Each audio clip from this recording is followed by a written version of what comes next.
মা কেটে দিয়ে গেছে আলু, পেঁয়াজ আর টমেটো।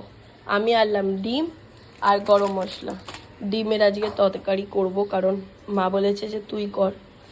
তাই এই ডিমগুলো আগে ধুয়ে নেব, তারপর যা করার করছি। বসিয়ে দিয়েছি সিদ্ধ, কারণ 4টে ডিম দিয়েছি। আমার এই সিদ্ধ ডিম খেতে ভালো লাগে না। এটা সিদ্ধ হয়ে গেলে তারপরে এইটা দিয়ে একটা তরকারি মতো করে দেবো। আর এই ডিমটা আলাদা রেখেছি, কারণ আমি সিদ্ধ খাই না, আমার ভালো লাগে না খেতে। কিছু একটা বানিয়ে নেবো। আর মা করে গেছে ভাত, আর এত বাসন রেখে গেছে, ধুইও নি। এখানে ফ্যান ভর্তি মানে রেখে গেছে গামলা, কিছু ধুইনি, কিছু না, চলে গেল। তো আজকে করেছি আমি টক ডাল।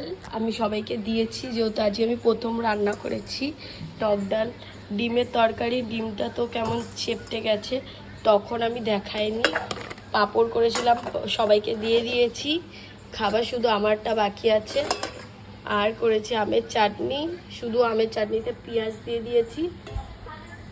মানে মিষ্টি চাটনিতে পেঁয়াজ দিতে নেই নাকি আমি জানি না, যাই হোক হয়ে গেল। আর আরেক পাঁপড়, এইগুলো শুধু আমার। আর আমি ডিমটা ভেজে নেবো, বেশ আমি খেয়ে নেবো। আর ডিম খেতে ভালো লাগে না, আর মা ভাত করে গেছে।